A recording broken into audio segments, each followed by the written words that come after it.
Hey everybody, welcome to the Stoeger Guns YouTube channel. This is going to be a takedown procedure for a Luger, or actually a Luger made by Stoeger 22 LR pistol. This was requested by somebody on Reddit, so I figured I'd make a quick video and show you how to do it. So it's a bit of a finicky gun to take down. I've found that a lot of 22s in general are. This one has a couple of quirks, so hopefully I'll be able to show you those and avoid any potential pitfalls.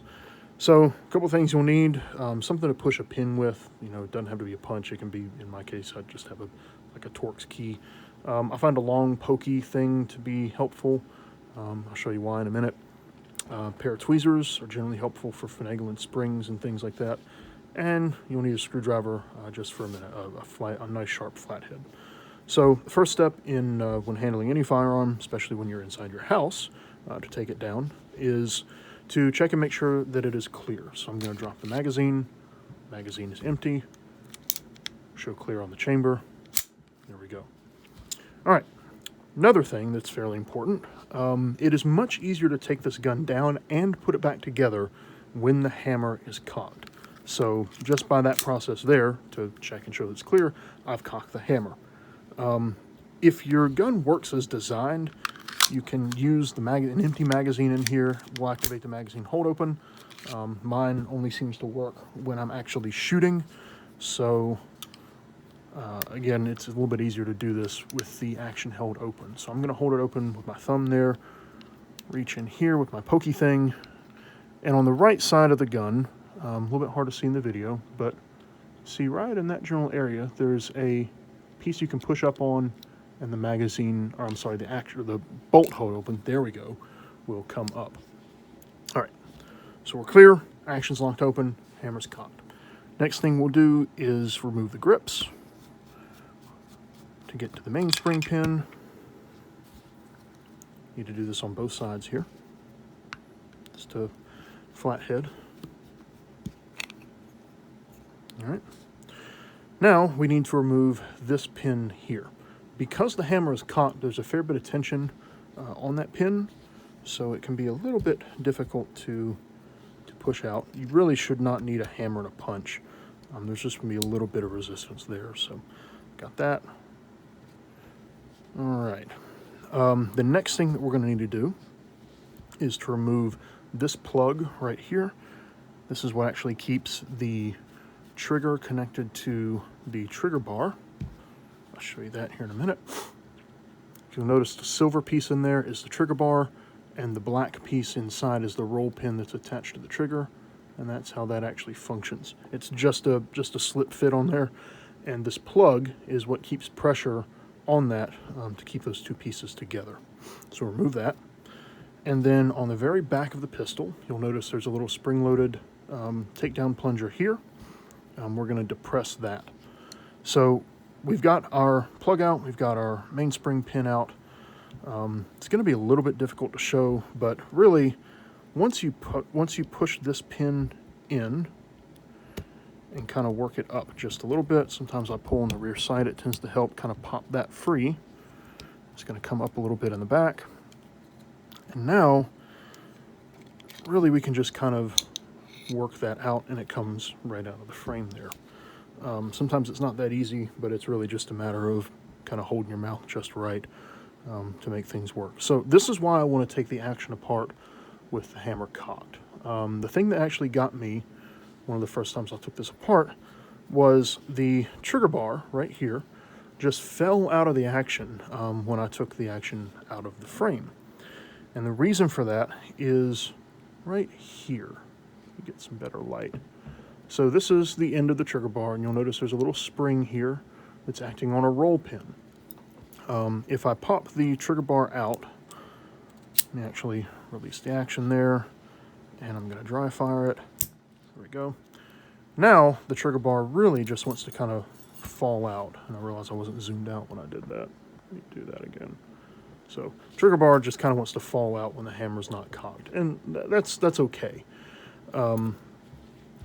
It's very easy to put back in if you kind of understand how it needs to be in there. So zoom back in a little bit. If you'll notice, there's a little small piece of metal here looks like a little thin tooth. That interacts with this tab and this recess right here. So you need to drop your trigger bar in there.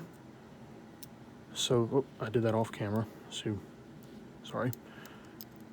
Need to drop your trigger bar in there so that that tooth interacts with the basically that's the sear, really is what it is. And then you can just take a pair of tweezers and grab the end of that spring. Oop. This is where you got to hold your mouth just right. Grab the end of that spring, bring it around. Ah. We're trying to get it on top of the roll pin here. Like I said, it is a bit finicky.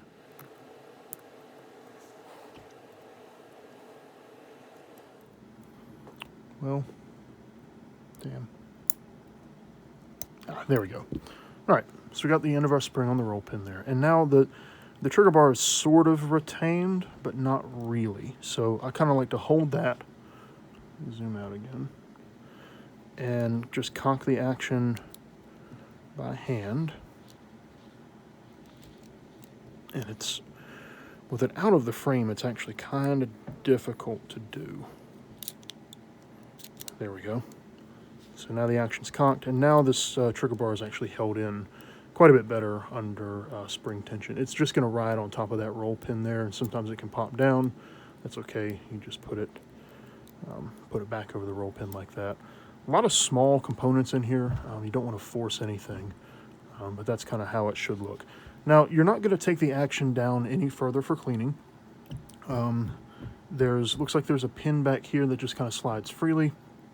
I suspect if you pulled that out, that would allow the whole toggle lock system and the bolt to slide off of the lower part of the action. There's a lot of little tiny springs and pins and things of that nature in here. I don't feel like chasing them all over the garage, so I'm not going to do that. Now, on to what I did to make this actually run a little bit better. So, and I wish I'd made a video kind of showing the before. And I've got a few spent cases here of 22 LR. Now, right now, and actually this might make a liar out of me, I haven't tried this yet. So, yeah. So the cases kind of slip down in there, and they're snug. You know, once they fire, they expand a little bit. They're snug in there, which is kind of what you want. Before I cleaned this up, it was really difficult to get a spent casing down into the barrel of this gun. And if I actually grab a live round that has not been fired, and since the action is not even in the pistol, we're not in danger of a negligent discharge or anything here, so you have to forgive my use of live ammo instead of a snap cap. See how easy that drops down in there? I mean, almost no resistance. It just really wants to find its home in the breech there. And before I cleaned it up, a round did not really even want to do that. So I went and talked to a gunsmith in town, and he suggested just polishing up the chamber. So it was pretty easy. I had a little 22 cleaning brush right here, and you can see some of the gack on there. That's actually valve grinding compound. I happen to use the coarse. It's generally sold in coarse and fine, you know, at any auto parts store. So I'll put some valve grinding compound on there, marked on the brush how long the case is, so I'm sure that I'm, you know, only working on the chamber and I'm not down in the rifling doing this. I wrap some electrical tape around here, kind of the appropriate point to give me a stop. I then put the brush into the breech, or into the barrel rather, and then used a cleaning rod on a drill in through the takedown hole here to spin that and smooth that chamber out a bit. And the same gunsmith suggested after doing that for a little bit, and then cleaning, of course, all the grinding compound out, to take a small piece of 1000 grit sandpaper, about yay large, a little bit of oil on it, wrap it around the same cleaning brush, and just for a few seconds, just kind of lightly run the the drill back and forth in the chamber a little bit, and the sandpaper in there to really smooth out the chamber a little bit. That helped significantly. I was getting a malfunction, a couple times a mag usually. I could occasionally get through a mag without a malfunction, but most of the time, this pistol would either, usually it was failure to extract, which I knew that was kind of related to the chamber being too tight or not being finished well in the first place. And of course, after failure to extract, then you wind up with a double feed, or sometimes it would extract and get a stovepipe, and it's the extractor claw is just not being able to pull the spent casing out with enough intestinal fortitude to really kick it out of the gun. So anyway, what you're not trying to do is ream that cylinder with this. You're not trying to really enlarge the barrel chamber. You're not trying to ream the barrel. You're not trying to really enlarge it. You're just trying to take the slightest bit of material out of there to make it a little bit smoother. So that's what I did. All right, now to get back to putting this thing back together. Again, I find it goes back much easier with the hammer cocked, and the hammer's actually already cocked in this action. The toggle lock's not really doing anything. But just for the sake of clarity, I'm going to use the bolt hole up in there, and we've got the action there. So getting this back in, I've said it a couple times already, you've just got to hold your mouth right to get this pistol back together. So you drop the magazine guide, the mainspring down in there, and I'm kind of pushing on, a note on this plunger, this is just spring-loaded and free-floating, so that will pop out if you're not careful, so don't lose that. I'm putting a little bit of pressure on that with my thumb, kind of put it inside the frame there. Oh, there we go, and that drops right in. You'll notice the pin is not in the end fully. That's okay. You can kind of wiggle the rear sight block, and it'll start to, normally it's flush. That'll work its way out a little bit better here in a few minutes.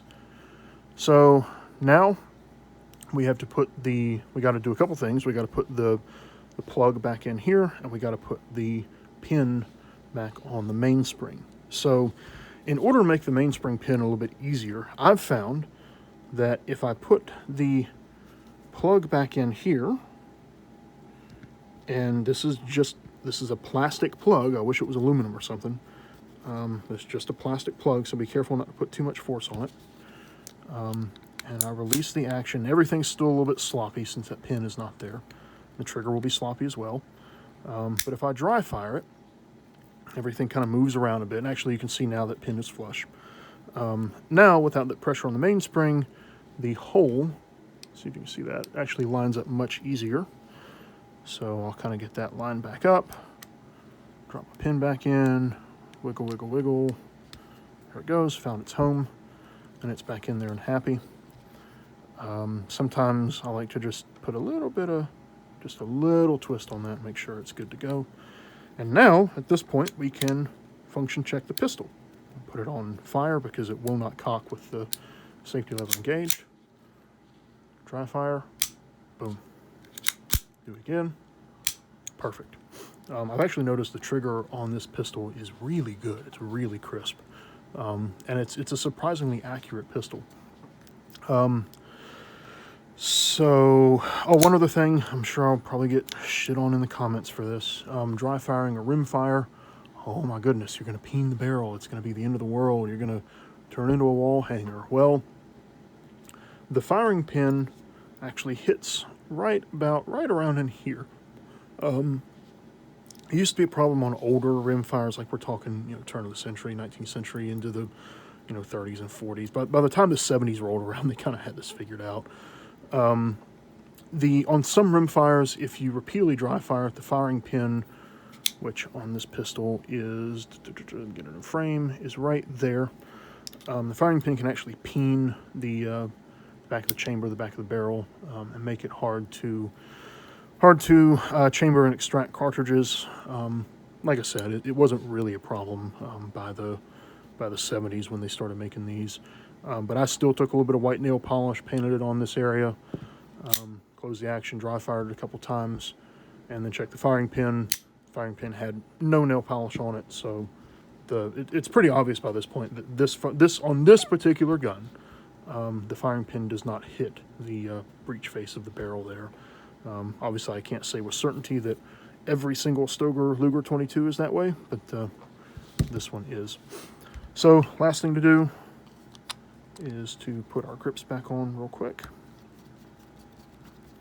And I did not clean this. I need to. I was shooting it today, but we're already at 15.5 minutes on this video. It was supposed to be fairly quick, so I'll clean it later. Screws back in. Da-da-da-da. And I'll even put the empty magazine back in there. Another function check. There we go. Nice crisp trigger there. And again, this should lock open on an empty mag. Mine's a little bit sloppy and out of tolerance, so it does lock open when I'm shooting, but not just not when I'm manipulating by hand. Anyway, so that's how you take down, potentially clean up, make your pistol more reliable, and reassemble a Stoeger Luger 22 LR pistol. Thanks for watching.